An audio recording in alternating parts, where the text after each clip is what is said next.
It's wild. Like, was not very well done.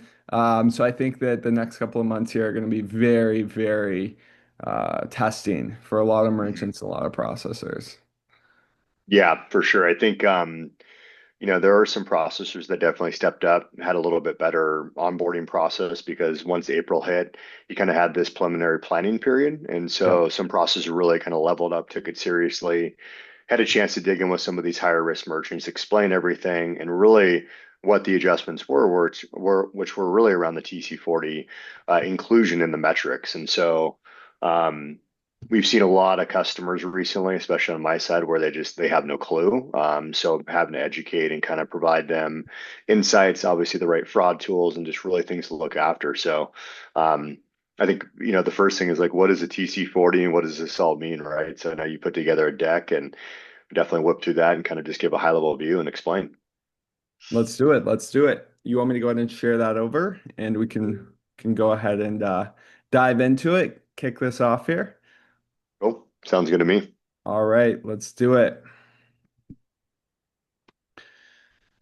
Sweet. So yeah, obviously, this is all about VAMP, right? So, for those that don't know, VAMP stands for Visa Acquirer Monitoring Program. And that is basically just a fancy word to say Visa is kind of cracking down on high-risk processing and high-risk merchants to an extent, but specifically high-risk processors, meaning processors that support merchants that are high risk and getting elevated levels of fraud disputes, right? So I do like some of the ways that they've gone about this, I dare I say, which is the fact that they've kind of loosened up the thresholds for individual merchants, meaning Visa's trying not to police individual merchants as much as they were previously, and they're instead really cracking down on processors, which is then requiring the processors to do the policing for them, which can be advantageous for some merchants because processors really get to make that judgment call whether or not they want to keep a merchant on board or whether they want to get rid of a merchant from a processing standpoint. So I think that has some benefits, but generally it's quite bad. Mainly because they've drastically reduced the acceptable dispute ratios.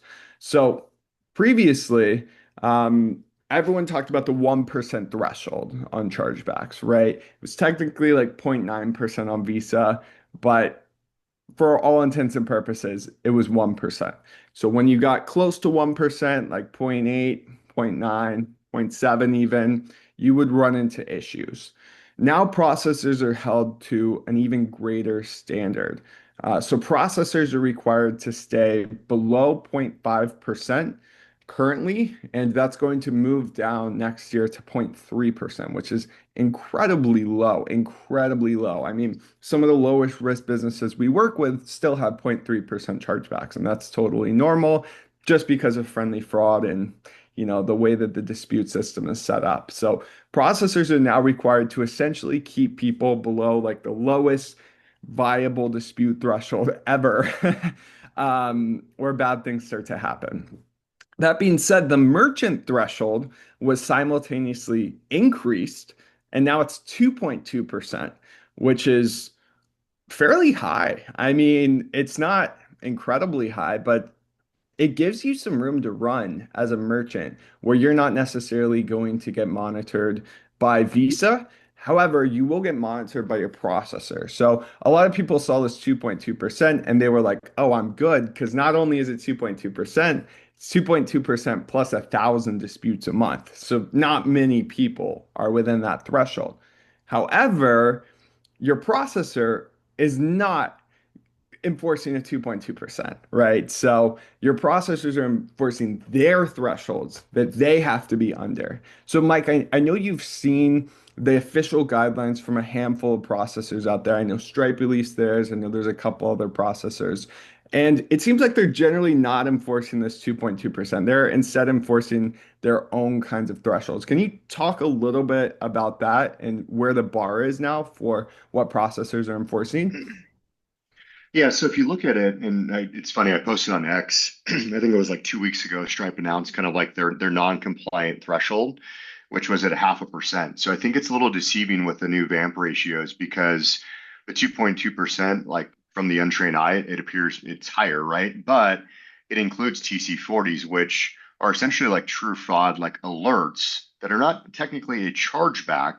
It's something that the issuing banks will receive and can notate that's also included in your ratio. So in addition, that TC40 can then turn into a chargeback. So if you don't have these alerts installed, it's really, really easy to trick up these numbers. And so the processors are now looking at it from their end. And, I look at it from like when you're looking at a processor or, any ISO that you're working with, right? There's a portfolio mix there, right? And so you have some of these very low risk processors and even acquiring banks like Adyen, for example, they deal with a lot of retail businesses, a lot of like Fortune 500 companies.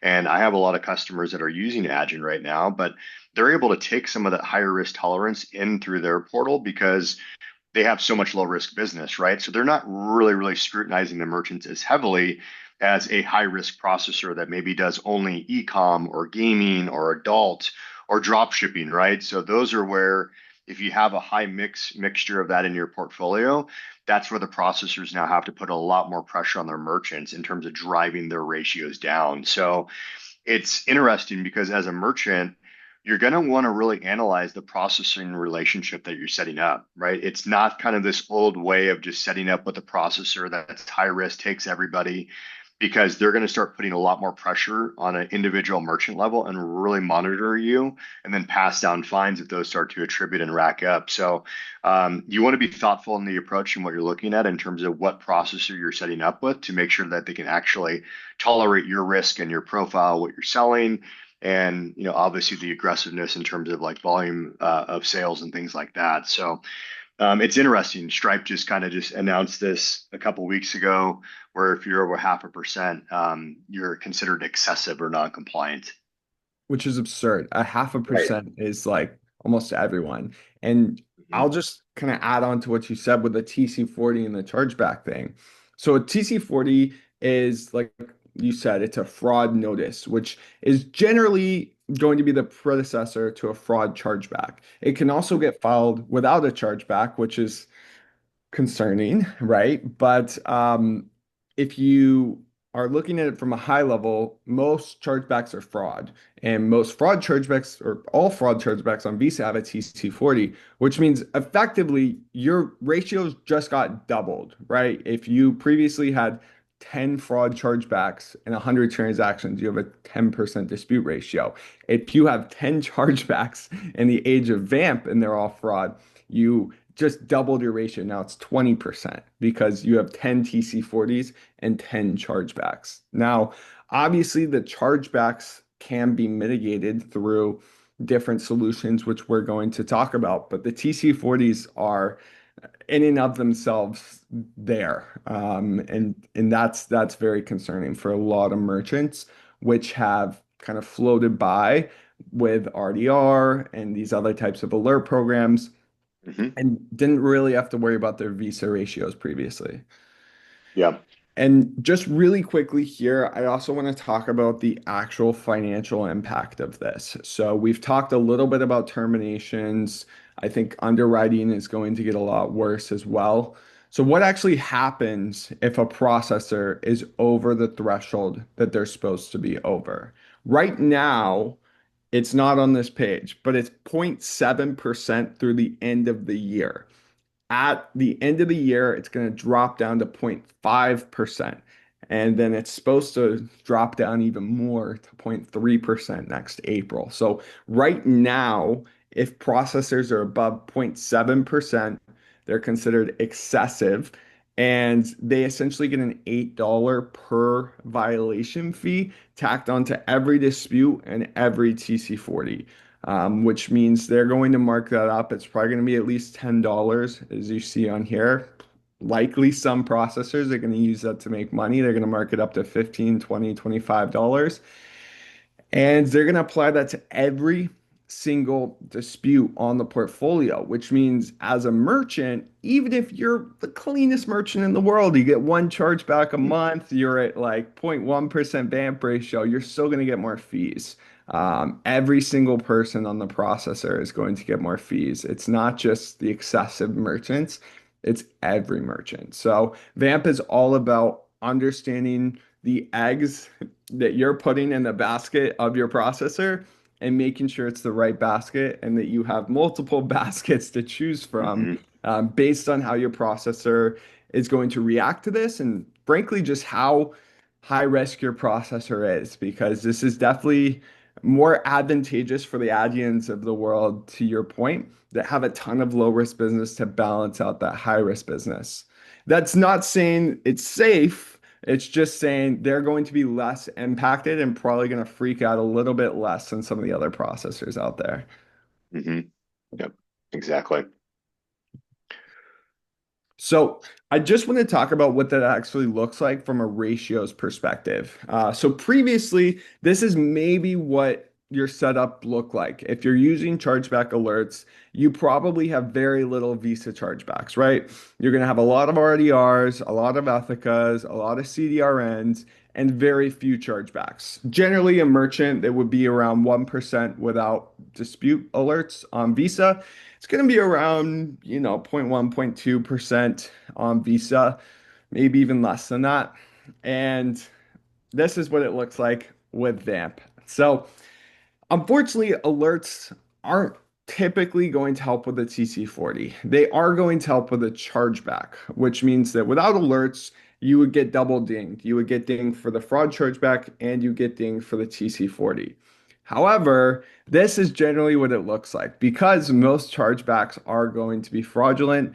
Most chargebacks are going to have a TC40, and that also includes alerts. Most alerts are going to have a TC40, which means even if you still have that same setup on Visa, that same coverage, and very few chargebacks, you are still going to have a lot of TC40s that are going to get filed on the account going alongside those chargebacks because it it's a predecessor to a chargeback, right? A TC40 gets filed prior to the chargeback, which means that chargeback alerts work by intercepting the chargeback after it gets filed. But the TC40 is a completely separate process, and there's currently no types of alerts to intercept that TC40. So, not to make it too complicated, but basically, instead of having this much chargebacks that count against you, you're going to have this much chargebacks to count against you, which is incredibly concerning, obviously. I'm not sure if you had any thoughts, Mike, but I know that for a lot of people, they're very used to having very, very low Visa disputes and Hmm. not really having any issues. More of the issues are on MasterCard. Hmm. But right now, it is subject to change quite dramatically. Yeah. Yeah, I would think before VAMP and in the prior state, like alerts would kind of bail you out a little bit, right? I mean, Yep. you'd be able to enact alerts and then you'd be able to issue the refund automatically in most cases. And then that wouldn't actually impact your processing account. It wouldn't show as a chargeback. But the game has changed, right? I mean, you can't kind of do the old ways of running these super aggressive funnels, like opting people into subscriptions, making things very, very unclear and kind of just moving from one mid to the other, right? You got to look at it from a very customer centric standpoint now because a lot of these TC40s and TC40s are just essentially like true fraud, right? Customer calls in, I have no idea where this charge came from, or your card was hacked or compromised. They are not sure who the merchant was that they interacted with, right? That's just a lot of these too could be they call it friendly fraud, where a merchant just isn't aware, like they forgot the name of the actual website that they made the purchase on, right? So these just happen, right? And they're unnoticed in the prior world because you can just use alerts and you're bailed out. Well, now you have to actually be very conscious of that. So TC40s are added to your ratio. So you really have to look at it from two different lenses now. There is the science, which is I think alerts, fraud, risk mitigation tools that you can do on the front end, having better like billing descriptors, things of that nature. And then there's the art. So you really have to look at it from when you're driving your customers from marketing all the way to purchase and then post purchase, You really have to optimize for customer experience, and you really have to optimize for like clear communication. You got to have a really dialed in CS team. You got to make sure you're leveraging like order insights to say, hey, if the customer does have a dispute, if I zoom in on my statement as a consumer that purchased from you as a merchant, I should be able to see, hey, if there's a refund that I need um, to initiate, or if I have questions, I can call in, right?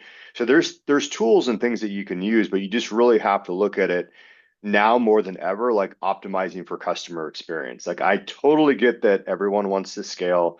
I totally get the marketing techniques that are out there. I've seen them all. So like I know how this all works, but the ultimate like guys that I work with that are the best of the best, they always optimize for the customer experience, and then they start to add a little bit more aggressiveness as they go.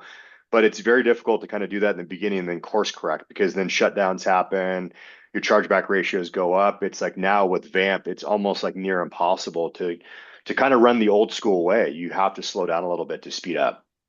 Yeah, 100%. Mhm. So I do want to talk really quickly. We talked about how most processors don't even show you your VAMP ratio. A lot of processors I've talked to still don't have this figured out, and VAMP went into effect 3 weeks ago. So if you use Disputifier, you can see your VAMP ratios. There's a homepage prompt for it. All you have to do is scroll down. We activated it a month or two back for a lot of our bigger clients. If you still don't have this yet, reach out to us, or you can go on your dashboard and you can activate it. This shows you your fraud rate. As you can see, this is a real store. They're at 0.09% chargebacks. Incredibly low, incredibly low. Their VAMP ratio is 0.37% this month. So it's a lot higher. Last month they were at 0.04% chargebacks, virtually nothing. But the VAMP ratio was 0.45%. Now, this is still a fairly low risk merchant. They're not in trouble with a 0.3, 0.4% VAMP ratio. But this just shows like their VAMP ratio is 10 times higher than their dispute ratio. 10 times high. That's concerning. And if your dispute rate is not 0.04%, it's obviously even more concerning. So, again, feel free to reach out to me if you don't have VAMP metrics on your dashboard, but it's really important to understand where you're at. And you can get that data through Disputifier. There's a couple different ways. You can also view it on the ratios tab. You'll be able to see your VAMP ratio per mid. And it's just very, very important to understand where you're sitting right now so that you're able to optimize this and ultimately understand if you're in danger or not. So, what are the overall impacts? Like, I know, Mike, you're saying that people kind of have to clean up their business models and just not run aggressive stuff. But I think a lot of people are probably watching this and they're like, I'm going to try to run my business how it's been profitable. I don't want to change too much. It's Q4. Like, this is not the time to make changes. Maybe next year I can clean up my act. What do you say? What are going to be the impacts long term to businesses that are kind of on the higher risk end of things? Yeah, I would say, dig into the numbers first. I think that prior slide was a pretty good slide to kind of reference, right? Now, if you don't know your VAMP ratios, you should know them, whether that's through your processor, if you're using like a third party like alert system. You want to kind of work through the root cause issue and always try to like go for improvement somewhere, right? And I know they're always the main KPI for everyone is like revenue and profit margin, right? That's always going to be the number one. And am I growing?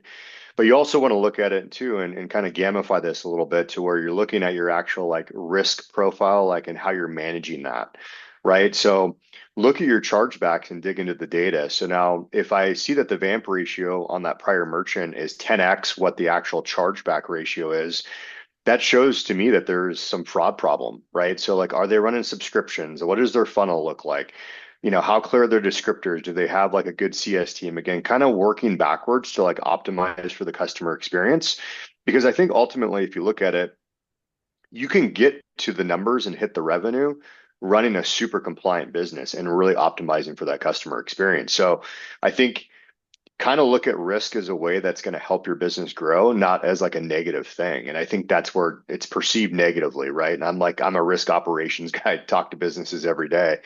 But a lot of times, 9 times out of 10, when I'm working with merchants, it's like the best thing that happened for them is when we go through these consults and we start to like really grow it in the right way to where they don't ever have shutdowns again. They don't really have to worry about this stuff. So I think, again, if, take it seriously, obviously, because you can't really spin up mids or accounts like you used to in the past. It's just a lot more gated now, or it's going to be than what it was before. And, I've had merchants recently that were shut down. We're having to move them to different processors, but everybody's asking for more information. Everybody is really conscious right now from a processor level that whoever they're letting through is gonna like cooperate and they're gonna run a good business. I just don't think there's really this secret like silver bullet weapon here or processor that is out there that's just gonna say they all have to comply, right? Or the penalties get fast down or you're shut down. So I think it's almost like I think, with every e-com seller that I work with, like it's competitive. They want to hit the revenue numbers, but make a competition with yourself to like manage your risk. I think that's the other part of the business. You can make it fun too. Yeah, 100%. So I've been telling all of our merchants get backups, right? Because you never really know how your processor is going to react. And Mhm. backups are, or just mids in general, are already getting a lot harder to get. What would you say? Let's say I have a business doing 1 million a month. We have one main processor. Dare I say we're on Shopify payments. Um, what are my next moves to kind of prepare for this, assuming I've done nothing to prep? Maybe I'm not incredibly at risk, but I have a 1% VAMP ratio. What would you say I should do to prepare? Yeah, I always look at the business model and the regions that we're selling in. Like, there's no, again, not like a silver bullet answer here. But if you're using Shopify payments, right now, and if you're running subscriptions on Shopify payments, like don't do that. Definitely have like a third party processor, particularly if you're running subscriptions right now. The reason being is that if Shopify holds the account or blocks it, then you lose your tokens, right? So you can't access those subscriptions, and your MRR is like just gone. Um, but if you're just talking from straight sale and just looking at backups, I mean, if you're doing 1 million a month, definitely get at least a couple behind the scenes. I kind of break it into tier one providers and then like high risk providers. So they're kind of like higher level providers that have really healthy authorization rates. You have to do the volume numbers to get there, but you have that security, right? I know Shopify payments, it's easy, slick, it's got everything out of the box. But you have to remember Shopify is a payments company first. They make a majority of the revenue on payments. So they kind of create this moat around their ecosystem to kind of keep you in, but they also hold the bag for you at the end of the day, right? So you just want to diversify your risk as much as you can. And Yeah, yeah, you may lose some payment methods, but ultimately if you lose your processing account, then having less payment methods is really it's well, what's the point, right? So it's like right, if you can't receive payments at all, then you're dead right. in the water. So Yeah, definitely a couple backups if you're doing 1 million a month. yeah, yeah, 100%. I think there's going to be more of a crackdown in the next couple of months as well because vamp fines haven't even been initiated yet. Basically, October is the first month that they're assessing the fines based on, and those fines are going to get passed down to the processors mid-November, which means right now processors even haven't even gotten a bill for vamp violations. And I think once they do, it's going to get even harder from an underwriting standpoint, even harder to get approved at a new processor, and even harder to keep a mid healthy at a Hmm. processor and processing. So I think it's very important now rather than later to get backups, have at least a couple in place. And as you mentioned, if you're running subscriptions on Shopify payments and you're even remotely high risk, just Hmm. understand that if you get banned, you lose all your subscriptions and there's virtually nothing you can do about it. I haven't seen anyone ever get around that. And that's very, very concerning. So I know some people that have lost quite a lot in subscription revenue through that. So I don't want to see more people have to go through that. So just want to make sure everyone is aware if you Yeah. are falling into that scenario with Shopify payments.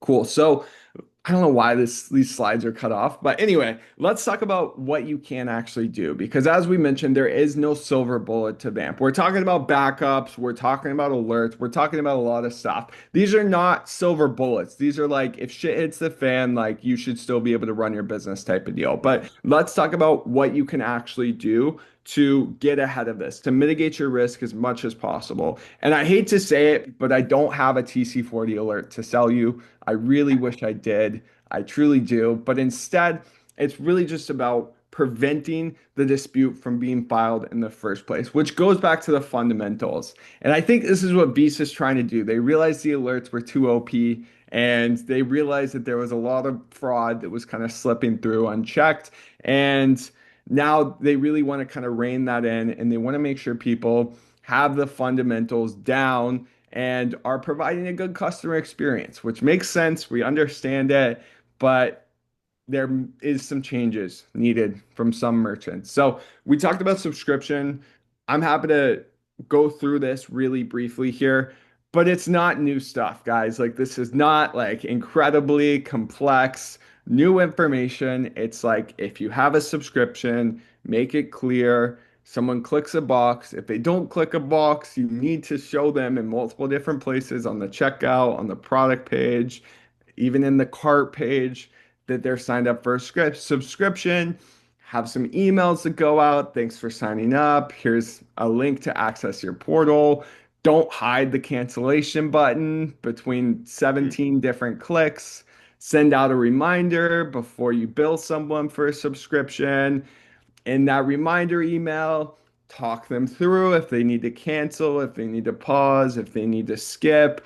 And then, of course, we typically handle this on behalf of our clients, but if you get an alert or you get a chargeback, cancel the subscription. This is very basic stuff, but mm. still things a lot of people don't do.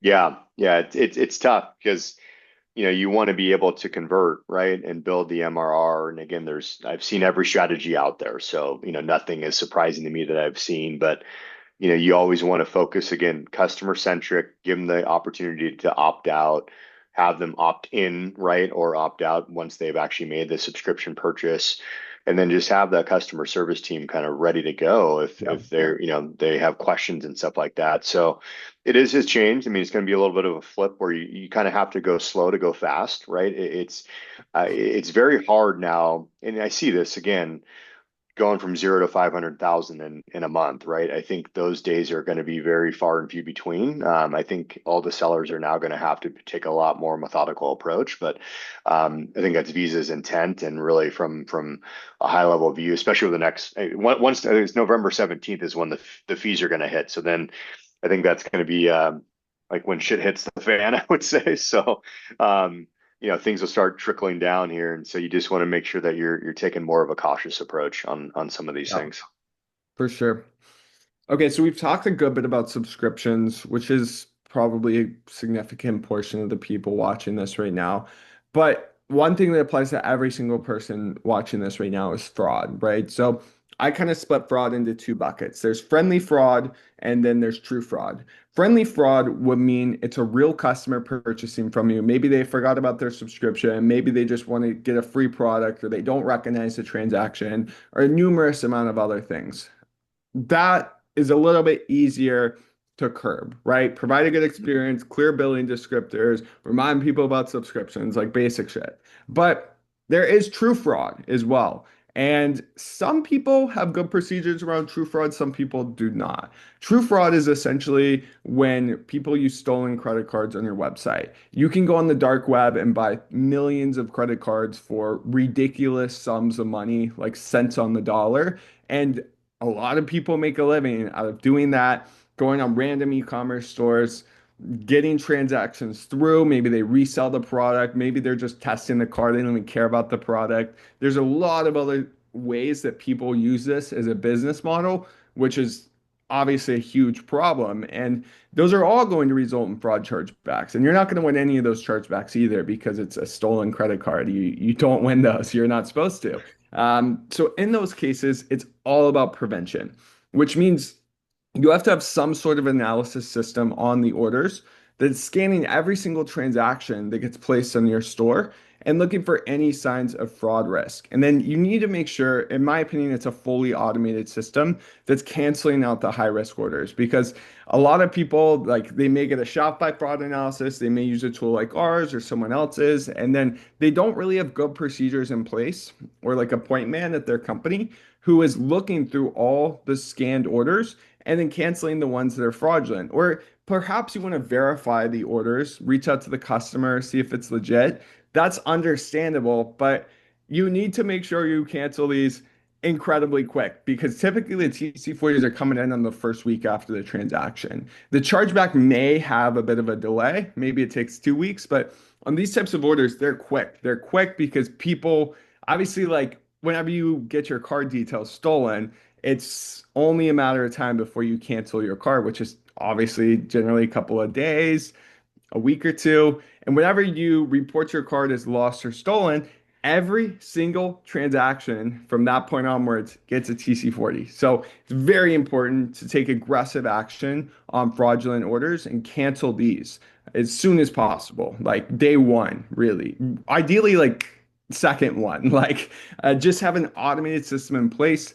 We have one at Disputifier that can scan orders, look for signs of fraud risk, and then just get them out because there's enough friendly fraud going on nowadays that you shouldn't have to worry about any of the true fraud impacting your VAMP ratio. Mhm. And then just make sure you're measuring it, basically. So with the TC40 reporting, most processors don't even offer this yet, which is absurd. And not really anyone understands where they're at. So again, if you use Disputifier, you can look at your TC40s and you can measure these over time. And I think it's very, very important because how are you supposed to change anything if you don't know where you're sitting right now? So I think there's a big focus on fraud prevention that again just goes back to the whole central point of for a long time people didn't have to focus on this because they had the alerts and that was kind of just a really easy solution that let them focus on scaling their business and fundamentals like this just kind of got pushed to the side. But that is no longer the case and going into Q4 it's incredibly important to have the fundamentals down so that you don't get screwed because as we all know there's a trend every single year where sales spike up in Q4, they generally drop in Q1, and then you have Q4 chargebacks and Q1 sales, which means your ratios just get skewed way out of proportion. And with VAMP, when your ratios are essentially doubling or tripling or 10xing, as we saw on the other slide, that's not a good situation. So, doing everything you can now to just get the fundamentals down and dialed is going to help you drastically. And obviously in November and December, but truly in January is when I'm most worried.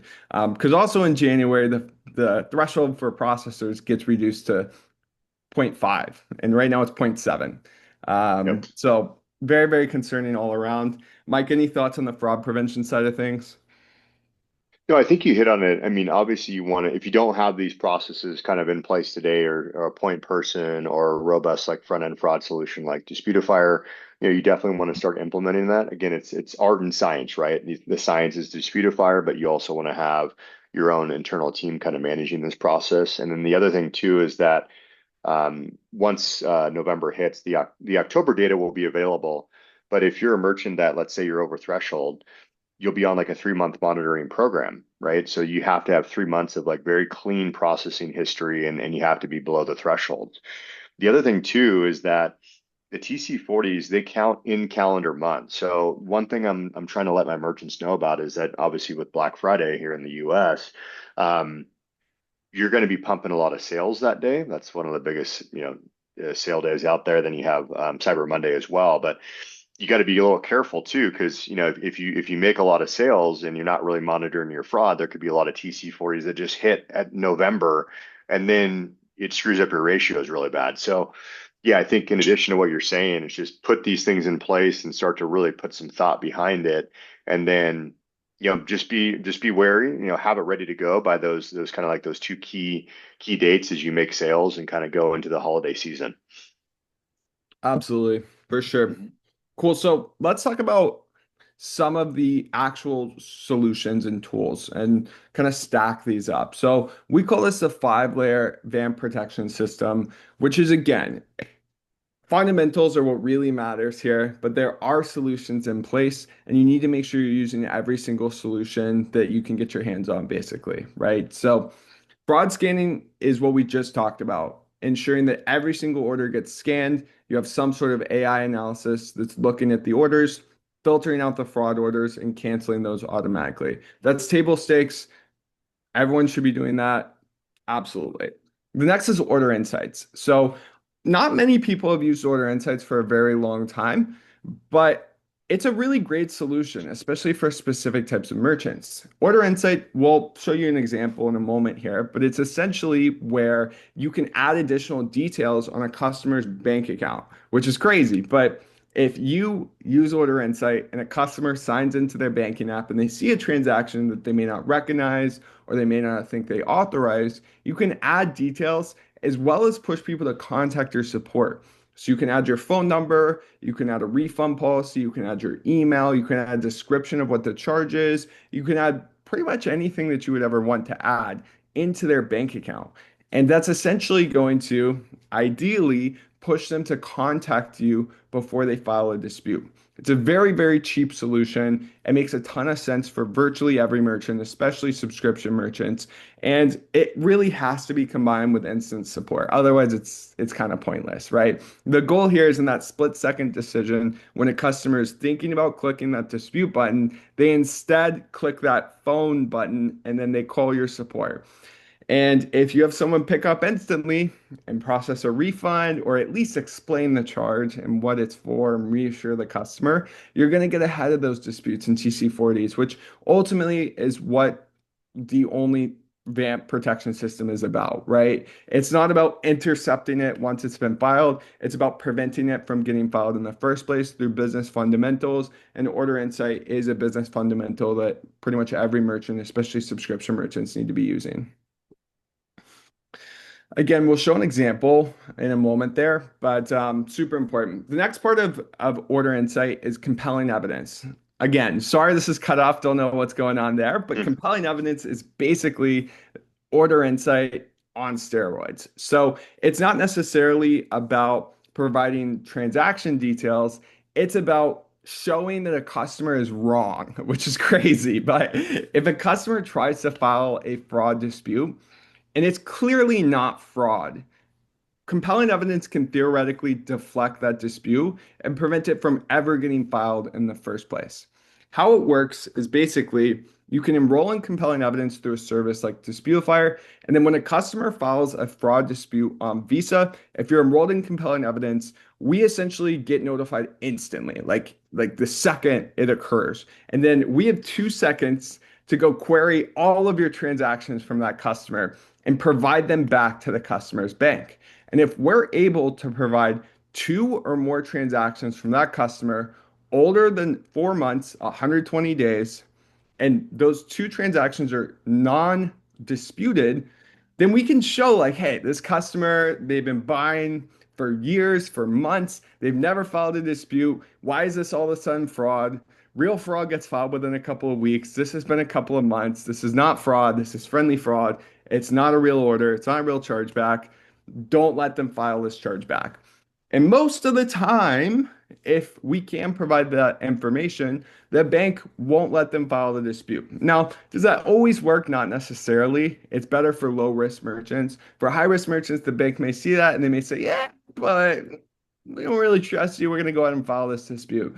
For low risk merchants, it works a lot better. One thing I will also add is it has to be processed on the same MID, the same processor, right? So those historical transactions and the one they're trying to charge back need to all be on the same processor. If you're switching meds consistently, that's probably not going to be the case, and compelling evidence probably won't be a great solution for you.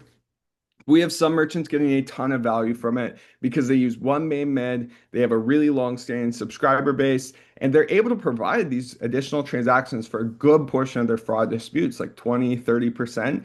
And there's no refund that you have to process, unlike every other type of alert. So it's really, really advantageous if you are the type of business that's going to get some value out of this. which is not every business, but for the ones that are going to get some value, it's a must have. And you only pay if it works. So it's a no-brainer for a lot of merchants. It's not the end all be all, of course, but nothing is, right? It's just about stacking every single layer of protection that you can possibly have. So we talked about Ethica, CDR and alerts, and RDR alerts not really preventing TC40s. From the data that we've seen, RDR never prevents the TC40. Ethica and CDR and alerts, when combined, can prevent roughly 15% of TC40s, though. This is not technically supposed to be the case. But it is the case, right? And that basically just works. We're assuming because some customers' banks are going to file an alert instead of a TC40, which is great news for you. But it's not necessarily how it's supposed to work. So who knows if this is going to get fixed at some point. In the meantime, make sure you use ethic alerts, make sure you use CDR alerts. Even if it only stops 15% of your TC40s, that's significant. In the day and age of VAMP, like you want every single ounce of protection you can possibly have. So it's not just about RDR alerts, definitely use ethic and CDR alerts. I've also seen a lot of myths around like, oh, alerts don't work anymore. Why should I be paying for alerts? VAMP isn't going to be solved by alerts. Well, it's true that you can't get a 0% ratio on Visa anymore because of alerts. Your vamp ratio will double if you don't have alerts. So it's like you will die twice as fast if you don't have alerts. So unfortunately, like even though it's not as good as it used to be, you still stop a chargeback. And even though you don't stop a TC40, you do stop a chargeback. If you don't stop the chargeback and you just don't have alerts on, then it's going to count twice. The same dispute will count twice. If you do have alerts, you remove the chargeback, and then you only get the TC40 that counts. So it's a must-have, unfortunately. Well, I guess fortunately, but it's not the only thing that's a must-have. Everything on here is a must-have, especially if you're a subscription merchant. If you're not a subscription merchant, compelling evidence may not be really applicable. Order insight may not really be applicable, but you definitely need fraud scanning. You definitely need ethic and CDR alerts as well as RDR. And then you should truly be dialing in your fraud procedures and understanding exactly what's causing your disputes and trying to fix that root cause issue instead of just relying on some solution to, kind of patch on. Yep. Any thoughts, Mike? Yeah, you hit it really well. I think compelling evidence is a little bit tricky, especially if you're bouncing from like different mids and you're not a long-standing brand, I would say. It's Yeah. kind of one that's kind of a new entrant into it because it relies on that data being seasoned and over a certain amount of time. So Yeah. I think the applicability, obviously, you mentioned with alerts and yeah, installing them now is more imperative, I think, than ever before because you're going to get double dinged with the TC40 in there and you don't have alerts. It's just going to blow the mid up pretty quickly if you're Yeah. running even let's say 0.5% a day with alerts, yeah, you're going to blow it up really quick. So, Yeah. yeah, and I think the additional fraud scanning, like you mentioned earlier, and then the order insights piece, which I think you're going to cover in the next slide, is very important to add. Yeah. I don't think a lot of people that I work with have the order insights per se, Yeah. um, but it's something that we're working on getting a lot of the merchants on this because of the value in it. So Yeah. I think this is really good.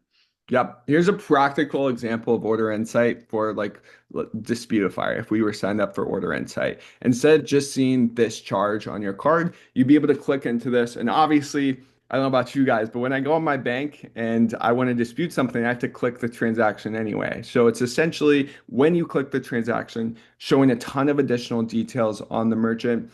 As you can see, there's like the phone number, there's the URL, there's the legal name, and then you can add all these customizable descriptions. So some merchants will just put like exactly what they do, like we're Nike, we sell athletic apparel, or they'll explain the charge. This subscription charge is Nike Plus, blah, blah, blah. Here's what it gets you.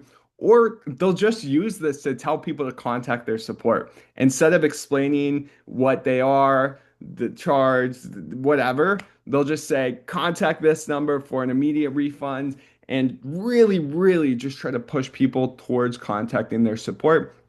which is generally the way that you're going to prevent the dispute, right? If a customer has problems, if they have issues, they want to talk to someone, this is about making sure they talk to you instead of talking to some representative at their bank and then getting their money back and, you get a TC40 in a dispute. And that's obviously what we're trying to avoid here. But again, this should be combined with instant customer support. You can use agencies if you don't have enough call volume in order to, have your own internal employees here. I highly, highly, highly recommend if you're doing above maybe 500K a month, have some sort of person who's going to pick up a phone number instantly and help sway the customer not to dispute a transaction. This also depends on the demographics you sell to. If you sell to, let's say, like Gen Z, you could potentially have something in your description that says call or text the number above, and you could offer SMS support as well, because most Gen Z people, they don't like to call, and most banks don't require that you call to open a dispute anymore. You can just do it on the app. So just make it as easy as possible for people to contact you and get instant support, including subscription cancellations and refunds. This is the presentation we had. I want to dive into the QA side of things right now. I'm going to go ahead and open that up. If you have any questions, now is the time. And really appreciate you guys hanging around. Hopefully, this was valuable and you got some good information from it.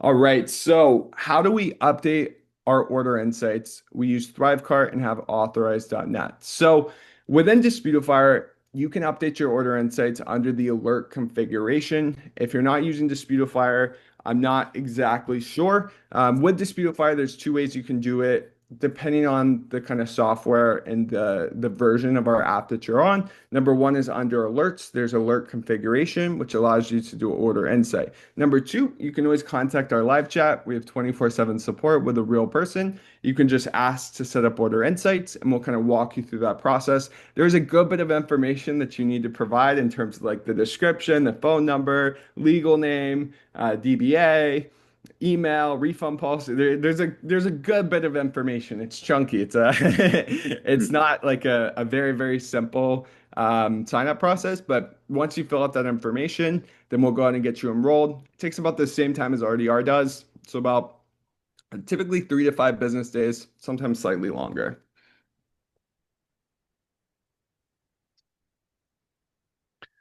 Next question is for subscriptions, you spoke about losing customer tokens slash MRR. What is the best way not to lose these tokens and store them when running on a third-party processor? Mike, it's up to you if you want to handle Yep. that. There's a bunch of solutions out there. Yeah. But you wanna run through that one? Yeah, so for subscriptions, if you're using like the likes of like Shopify, I mean, they have all these different subscription apps that are out there. So depending on what one that you can work with, you can utilize like a third-party payment processor or gateway like authorized.net. That seems to be the most common one. And then you can vault and store the tokens within authorized.net. And then you can really use any third-party processor, and it just links into authorized.net. So you would just update, the MID information and port those over. If you're using Shopify payments, you're just kind of stuck.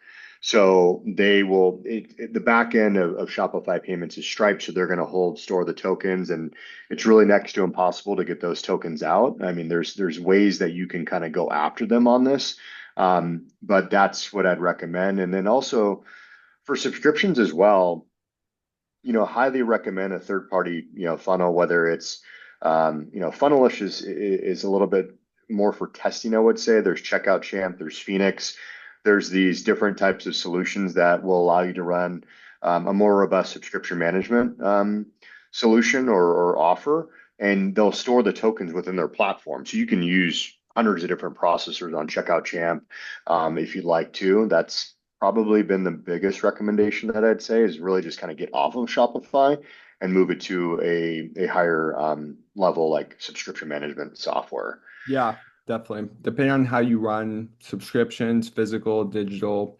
Mhm. opt-ins, etc. And then the second part of that question was one current problem that this attendee is having is for subscription customers, they're getting multiple TC40s over several months. So one customer is causing three or more TC40s, and how can they prevent this? So it's kind of always been an issue with obviously subscription payments. You're billing the customer every single month. They may charge back 2, 3, 4, 5, 6 months of transactions. There's not much you can do about this, frankly, besides order insight and compelling evidence.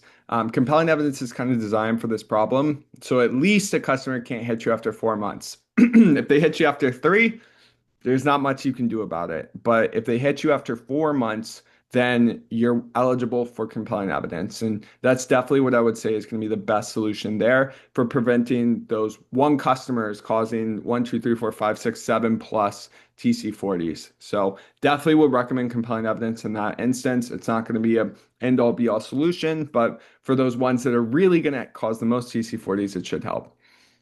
Mhm.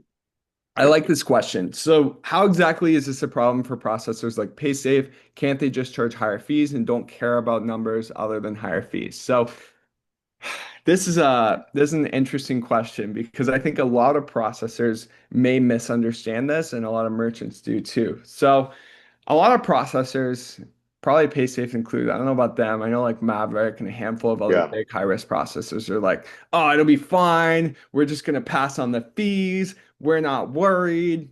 But guess what? I talk to these processors and they're having to shut off accounts and they're going to have to shut off a lot more accounts. And it's not their choice, it's their acquirer's choice because VAMP is Visa Acquire Monitoring Program. Every single processor, PaySafe, Maverick, Stripe, Shopify payments, they're not the ones that are sitting at the top of the food chain. They all have a bank that they're working with. And at the end of the day, the bank is the one getting the fines. The bank is the one getting shipped from Visa. The bank is the one making the calls to shut off merchants. And as much as processors want to say they're just going to pass on the fees, they don't know that. They don't always have that discretion and that choice. They may try to do that. Some processors are going to be more firm on that than others. But at the end of the day, the processor doesn't have the say. And I've heard some very scary things with Visa saying that if you're out of compliance as an acquirer for 3 plus months, they can terminate your agreement to process Visa cards. Will they actually do that? Probably not. Maybe if it's incredibly excessive. But as a processor, that's scary. So we may see some processors just terminate merchants. And even if the processor wants to keep them on board, the processor doesn't always have that ability. I don't know if you have any other thoughts, Mike, but Yeah, I mean, a lot of processors too. I mean, depending on the relationship and the volume, and obviously the processors are in it to make money too, right? They get a yeah. percentage of whatever your sales are.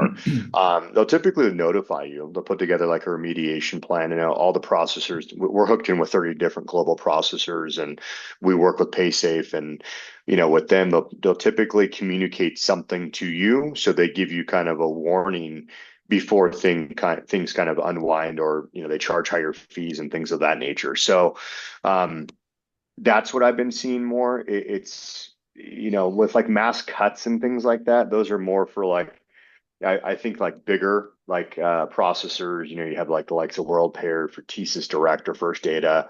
Things like that, but typically these more boutique places where if you have like a really good agent that's supporting you, you're going to receive some sort of communication. But yeah, you're right, Mark. It's not just going to be passing the fees down. They want to see the improvement and the movement forward. And unfortunately, they have to keep their portfolio risk clean too. So they have to kind of pass it down. Yeah, for sure. What I have seen already too is processors just saying that the amount of TC40s you generate does not make them enough money. And if they increase your fees, then it makes sense for them. So I think we'll see that a lot more. I mean, processors are obviously in this to make money. They love adding fees everywhere they possibly can, and this is a Right. great excuse to do so. Um, Another question. So for TC40s, are those all alerts or just RDR? So basically, all alerts and chargebacks that are fraud are going to come in with a TC40. There is going to be some percentage of Ethica and CDR alerts that prevent the TC40, but it's pretty minimal, maybe up to 10, 15% of that. No RDRs are going to prevent TC40s. RDRs prevent chargebacks, not TC40s. Ethica and CDR alerts are not really supposed to prevent TC40s either. They always prevent chargebacks, but they don't always prevent the TC40. It may prevent a little bit of them though, maybe 10 to 15%, a lot more than RDR does, being at 0%. So again, this is only for disputes filed under the fraud reason. So all alerts have a reason that they were filed, and most of them are fraud. Like I think 70 to 80% of the chargebacks we do are fraud. So in general, 70 to 80% of those alerts and those chargebacks are going to have a TC40 attached to them. And then Julie asked if there was any cost on Order Insight through Disputifier. Right now, we're not charging anyone for it. We have a bit of a hard cost. It'll be like 10 cents per lookup once we do start charging people, which means when a customer like clicks on their bank transaction, it's like 10 cents. So it's incredibly minimal. And it's not a big cost. We don't have much of a hard cost, so we're just doing it for free right now, and then we'll eventually charge like a 10-cent fee per lookup. So it's very, very, very minimal. And there will be a recording to this. We'll distribute it and we'll email this to every single person who attended and probably post it on social media and stuff too. Someone Mhm. asked, I use Checkout Champ, but are the tokens not stored on the mid? They're stored on Checkout Champ. That's correct. Mike, Mhm. correct me if I'm wrong. The subscription tokens are stored on your subscription platform in the case of Checkout Champ. So you can move those from mid to mid, and that's kind of the whole point of Checkout Champ. Mhm. Yep. They're just going to trigger, basically checkout champs is going to trigger the processor to run the transaction every time there's a recurrence of that billing. Yep. And then someone else asked another question along the same lines. If your subs are vaulted on authorized.net with a native Shopify checkout, can you still move them to a third-party checkout software? Have you ever done this, Mike? With I'm assuming, yeah, native Shopify checkout, a token migration, yeah, because basically the tokens are just going to be within the authorized.net portal with the processor, and yeah, you'll be able to move those over Mhm. to a third party Versus checkout. Shopify payments, in Right, which case those are stuck on Shopify, and there's pretty much nothing you can do about that, from right, my knowledge. exactly. Someone Hmm. said, how do you see the future situation with AirWallex payments to know if I should look for alternatives? Mike, you're a big AirWallex guy. Do you want to kind of Yeah, handle this? I don't know if you've seen anything recently. yeah, it's very unique, right? I mean, the whole landscape is changing, and I kind of bucket Airwallex as like I don't know, it's almost like a Stripe again in a way. They have obviously the global account feature and things like that. It depends on the region, right? So if you're looking at it from like the Hong Kong setups to Europe, UK, and then US, Hong Kong is very, very different right now in terms of the environment, who they're willing to accept and kind of retain. The US is tougher to get approved. I mean, I think all around it's tougher to get approved. So I just think Hong Kong, there's kind of like a big de-risking going on over there. And I speak to Airwallex all the time. The US teams seem to be a little bit more accepting. They are getting away from just traditional like clothing drop shipping merchants. They really are just kind of moving away from that stuff. So it depends on the industry and the vertical. There's a lot of things that I can kind of say about Airwallex. They've been a great partner to us, and they're very communicative. But I have seen that they are pivoting away from like the old model of like drop shipping and clothing and things like that, because those Yeah, seem to be very hard to be successful in. You rarely see long great term. clothing drop shippers nowadays. Right. Yeah. Yeah, absolutely. Really good points. I think in general, no matter who you use, have a backup if you're even like slightly risky. Um, Mhm. Another question, why this is a good one. Why is Visa being so extremely strict and not realistic, like 0.5%? Great question. Theoretically, having talked to people at Visa, they say that Visa Risk brought in a lot of new team members that had no idea how anything was going, and they wanted to make their mark, basically. So this was their way of doing it. I think there's a really good chance that this blows up in their face. I think it already has. That's why they've changed it 3 times.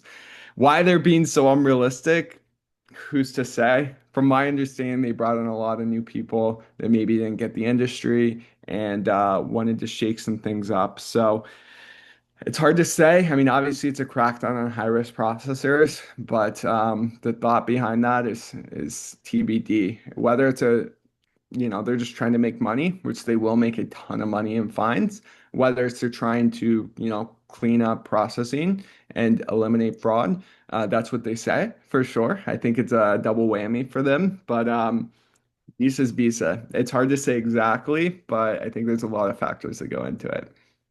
Because everyone's going to start paying in crypto or accepting crypto. So we're just going to get Yeah, off the right. Visa rails and say, see you Yep. later. Yep. So Yep. For sure. Incentivize them, a 5% discount with crypto or something, or even pay by bank, I think is going to be really advantageous here, not to mention MasterCard. All right. Can you please repeat the VAMP ratio that we should stay under below? So that's a loaded question. The processor is going to get moved down to 0.3%. So if you could stay below 0.3%, be my guess. I think realistically, 0.5%, even that's not realistic for some merchants. It depends on the processor. Some processors, they say you're good if you're below 3% VAMP, 4% VAMP. 2% VAMP. I have seen a lot of different percentages, and I think it really depends on the processor. Some processors are going to be cool with 2% all day, every day. Some processors are not, right? So it definitely depends on where you're getting your payments from. I think in general, if you want to be as clean as possible and you always want to be below your processor thresholds, obviously like stay below 0.3%, but that's probably not going to happen for a lot of merchants. So I would say in general, if you could stay below 1% VAMP ratio, you should be okay. I'm not saying you're going to be okay everywhere, but you should be okay at least with some higher risk processors that have the tolerance for it. mhm. Yeah, a little bit of a moving target. Depends on the relationship with your processor, obviously. I mean, Stripe just made this massive like announcement, like I mentioned a couple times now, but it's like, wow, they just said 0.5% and you're considered like non-compliant over that ratio. So, Yeah. everyone's kind of making their own rules based on their portfolio and like what their risk level is within their portfolio and where those ratios are at. And then they're just kind of like making a number based off of that. So again, processors that kind of have a lot of low risk merchants and don't really have a problem with VAMP are able to kind of be more tolerant. Ones that have a lot of high risk merchants on their portfolio are going to be less tolerant. So it's a little bit different, but like as Mark said, whether it's below 1% or even 0.75%, I mean, you kind of want to look at it from that angle. Yeah, for sure. For sure. The last question isn't really a question. It says Shopify payments are cooked. No question mark. But yeah, I Yeah, mean, I think so. Shopify payments are, they've seen a huge crackdown recently. I don't think that's going to get better anytime soon. I think it's going to get worse. I think if you're going to protect yourself and you're on Shopify payments, protect yourself now, right? As soon as you possibly can. Do everything you possibly can. Because if you're still left, that's great. But I don't think the cuts are going to stop here. I think they're going to continue. Yeah, definitely get a backup. Can't Cool. rely on that only. All right. Unless there's any more questions, I think we're probably going to wrap this up. We're a couple minutes over time. Thank you guys so much for hopping on. I hope this was helpful. I'm sorry to be the bearer of bad news, but at least you can hopefully leave this feeling more informed and just understanding VAMP a little bit more. If you have any questions, please reach out to me. You can find me on Twitter, Telegram, WhatsApp, Slack, email. Reach out to me or reach out to my team, and we'd love to help you. Reach out to Mike's team as well. They're the best in the game. If you need any help with payments consulting, getting new processors, understanding where you're at with VAMP and how you can prepare for that, definitely hit up Mike. Their team is the best in the game. Also, God forbid, if you have any holds, have any processor issues, contact Mike. They get millions of dollars in holds released every single year, and they'd love to help you out as well. Absolutely. Thanks, Mark. Appreciate you having me on. Thanks, guys. Yep. Later.